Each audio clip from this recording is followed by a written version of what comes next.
ജുറാസ് കൊമേഴ്സിൻ്റെ പുതിയൊരു വീഡിയോയിലേക്ക് എല്ലാവർക്കും സ്വാഗതം.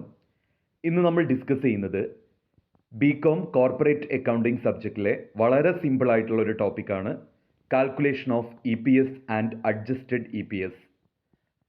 അതിനു മുമ്പ് ഇന്ന് നടന്നിട്ടുള്ള ബിസിനസ് റെഗുലേഷൻ സബ്ജക്റ്റിൻ്റെ എക്സാമിൻ്റെ ഒരുപാട് ക്വസ്റ്റ്യൻസ് നമ്മൾ ഡിസ്കസ് ചെയ്തിട്ടുണ്ടായിരുന്നു. വളരെ ഡീറ്റെയിൽഡ് ആയിട്ട് കാര്യങ്ങൾ പറഞ്ഞിട്ടുണ്ടായിരുന്നു. നമ്മുടെ ഏറ്റവും ഇമ്പോർട്ടൻ്റ് ആയിട്ടുള്ള ക്വസ്റ്റ്യൻസും അതിൻ്റെ ആൻസേഴ്സും മാത്രമേ നമ്മൾ വീഡിയോസ് ചെയ്യാറുള്ളൂ. അല്ലാതെ ഒരുപാട് മൊഡ്യൂൾസ് കംപ്ലീറ്റ് ക്ലാസ് കൊടുക്കാറില്ല. എക്സാം ഓറിയൻറ്റഡ് ആയിട്ട് ലാസ്റ്റ് ടൈം പ്രിപ്പറേഷന് വേണ്ടിയിട്ടുള്ള വീഡിയോസും കാര്യങ്ങളുമാണ് നമ്മൾ മിക്കപ്പോഴും ചെയ്യാറ്. ഒരുപാട് പേര് കമൻ്റായിട്ടും മെസ്സേജ് അയച്ചും അറിയിച്ചിട്ടുണ്ട്. എക്സാമിന് ഒരുപാട് പറഞ്ഞിട്ടുള്ള ക്വസ്റ്റ്യൻസ് വന്നിട്ടുണ്ടായിരുന്നു. എസ് എ ഉൾപ്പെടെ 2 മാർക്ക് സെക്ഷനിലൊക്കെ തന്നെ വന്നിട്ടുണ്ടെന്ന്. ബെയിലർ ആൻഡ് ബെയിലിയുടെ റൈറ്റ്സ്, അതുപോലെ elements of contracts, types of contract, persons disqualified by law, ഏജൻറ്റിൻ്റെ റൈറ്റ്, അങ്ങനെ ഒരുപാട് ക്വസ്റ്റ്യൻസ് നമ്മൾ ഡിസ്കസ് ചെയ്തത് വന്നിട്ടുണ്ടായിരുന്നു. അപ്പോൾ നിങ്ങളുടെ കമൻറ്റ് ബോക്സിൽ അറിയിക്കുക. വീണ്ടും ഇതേപോലെയുള്ള ക്ലാസ്സുകൾ ആവശ്യമാണെങ്കിൽ അത് നിങ്ങൾ കമൻറ്റ് ബോക്സിൽ അറിയിക്കുക. കഴിഞ്ഞ 2 വർഷമായിട്ട് ബികോം കോർപ്പറേറ്റ് അക്കൗണ്ടിങ്ങിൽ ചോദിച്ചിട്ടുള്ള ഒരു ക്വസ്റ്റ്യൻ ആയിരുന്നു calculation of EPS and adjusted EPS. Same question repeat ചെയ്തിട്ടാണ് ചോദിച്ചത് കഴിഞ്ഞ വർഷം. ഈ വർഷം അത് ചോദിക്കുമെന്ന് നമുക്ക് പറയാൻ പറ്റില്ല. എന്നാലും ഇത് ചെയ്യാൻ പലർക്കും അറിയില്ല. അതുകൊണ്ടാണ് നമ്മൾ ഈ വീഡിയോയിൽ ചെയ്യുന്നത്.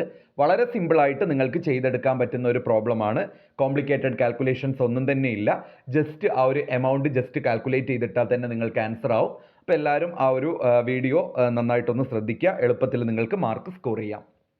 നമുക്ക് ആദ്യം തന്നിരിക്കുന്നത് net profit for the year 2010 is ₹18 lakh. ഇപ്പം നിങ്ങൾ ഓർത്ത് വെക്കേണ്ടത് 2010 നെറ്റ് പ്രോഫിറ്റ് 18 ലക്ഷമാണ്.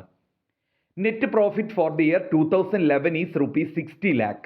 2011 നെറ്റ് പ്രോഫിറ്റും തന്നിട്ടുണ്ട് 60 ലക്ഷം. അപ്പം നമുക്ക് ആദ്യം തന്നെ തന്ന രണ്ട് ഡാറ്റ 2010 പ്രോഫിറ്റ് 18 ലക്ഷവും 2011 പ്രോഫിറ്റ് 60 ലക്ഷവുമാണ്. Then number of equity shares outstanding till 31st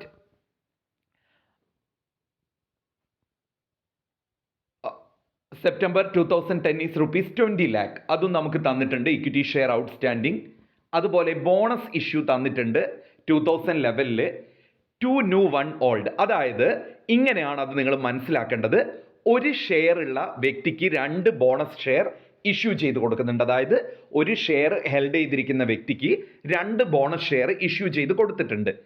ഈ തന്നിരിക്കുന്ന ഡാറ്റയുടെ അടിസ്ഥാനത്തിൽ നിങ്ങളോട് EPS-ഉം 2011 EPS-ഉം 2010 അഡ്ജസ്റ്റഡ് EPS-ഉം കാൽക്കുലേറ്റ് ചെയ്യാനാണ് പറഞ്ഞിട്ടുള്ളത്. അപ്പോൾ ഒരിക്കൽ കൂടെ ഞാൻ ഡാറ്റാസ് പറയാം, കൃത്യമായിട്ട് എൻ്റെ കൂടെ ശ്രദ്ധിക്കുക.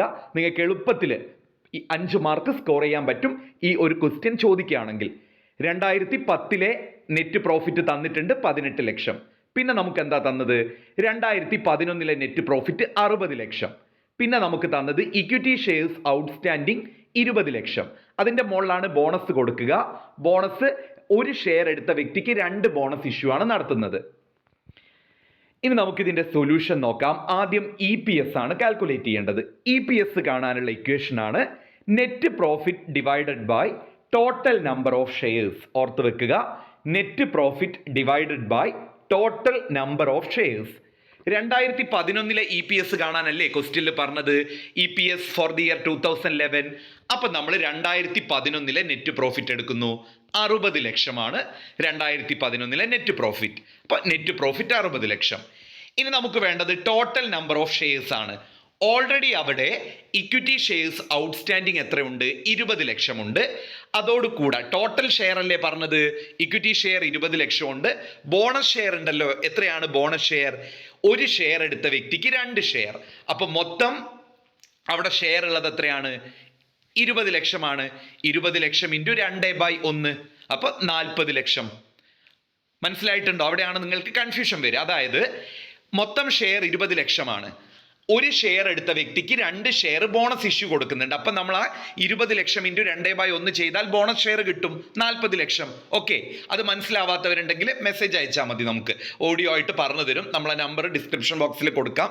അങ്ങനെയുള്ളവരുണ്ടെങ്കിൽ, ഈ പ്രോബ്ലം പഠിക്കാൻ ബുദ്ധിമുട്ടുള്ളവർ അത് ഒന്ന് ചോദിച്ചാൽ മതി. ഇത് സിമ്പിളാണ്.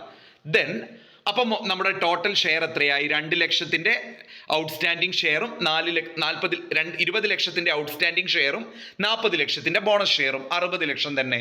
അപ്പോൾ 60 lakh divided by 60 lakh is equal to 1. EPS 1 ആണ്. മനസ്സിലാവാത്തവരുണ്ടോ? ഒരിക്കൽ കൂടെ പറഞ്ഞു തരാം. EPS കാണാനുള്ള equation net profit divided by total number of shares ആണ്. 2011 നെറ്റ് പ്രോഫിറ്റ് 60 ലക്ഷം. ടോട്ടൽ ഷെയർ എന്ന് പറയുമ്പോൾ ഇക്വിറ്റി ഷെയർ ഔട്ട്സ്റ്റാൻഡിങ്ങും അതോടൊപ്പം തന്നെ എന്തും കൂടെ എടുക്കണം? ബോണസ് ഷെയറും എടുക്കണം. ഇക്വിറ്റി ഷെയർ ഔട്ട്സ്റ്റാൻഡിങ് 20 ലക്ഷം ആണല്ലോ. ബോണസ് ഷെയർ കണ്ടുപിടിക്കുക. മൊത്തം ഷെയർ 20 ലക്ഷം അല്ലേ? ആ 20 ലക്ഷം ഇൻറ്റു 2/1 40 ലക്ഷം. അപ്പോൾ 60 ലക്ഷം ഡിവൈഡഡ് ബൈ 60 ലക്ഷം 1. ഇനി 2010 അഡ്ജസ്റ്റഡ് EPS കണ്ടുപിടിക്കാൻ പറഞ്ഞിട്ടുണ്ട്. 2010 നെറ്റ് പ്രോഫിറ്റ് എത്രയാ? 18 ലക്ഷം. ടോട്ടൽ നമ്പർ ഓഫ് ഷെയർസോ സെയിം തന്നെ 60 ലക്ഷം. അതായത് 20 ലക്ഷം 40 ലക്ഷം. അപ്പോൾ 18 ലക്ഷം ഡിവൈഡഡ് ബൈ 60 ലക്ഷം 0.3. ഇങ്ങനെയാണ് EPSും അഡ്ജസ്റ്റഡ് EPSും കണ്ടുപിടിക്കുക. അപ്പോൾ എല്ലാവരും ഈ പ്രോബ്ലം നന്നായിട്ടൊന്ന് പഠിക്കുക. അതോടൊപ്പം ഈ പ്രോബ്ലം മനസ്സിലാവാത്തവരുണ്ടെങ്കിൽ ഡിസ്ക്രിപ്ഷൻ ബോക്സിൽ ഞാൻ നമ്പർ കൊടുക്കാം. ആ നമ്പറിൽ മെസ്സേജ് അയച്ചു കഴിഞ്ഞാൽ ഈ പ്രോബ്ലം ഒന്നുകൂടെ ക്ലിയർ ആക്കി പറഞ്ഞു തരാം. Thank you. എല്ലാവരും നന്നായിട്ട് പഠിക്കുക. നമ്മുടെ വീഡിയോസ് യൂസ്ഫുൾ ആണെങ്കിൽ തീർച്ചയായിട്ടും നിങ്ങളത് കമൻറ്റ് ബോക്സിൽ കമൻറ്റ് ചെയ്യണം. എക്സാം ഓറിയൻറ്റഡ് ആയിട്ട് സ്റ്റുഡൻസിന് ഹൈലി യൂസ്ഫുൾ ആയിട്ടുള്ള വീഡിയോസാണ് നമ്മൾ പ്രൊവൈഡ് ചെയ്യുന്നത്. നിങ്ങളുടെ മറ്റ് ഫ്രണ്ട്സിനെല്ലാം തന്നെ നിങ്ങൾ ഇത്തരം വീഡിയോസ് ഷെയർ ചെയ്ത് കൊടുക്കുക. നമ്മുടെ ചാനൽ ഇതുവരെ സബ്സ്ക്രൈബ് ചെയ്യാത്തവരാണെങ്കിൽ സബ്സ്ക്രൈബ് ചെയ്യുക. താങ്ക്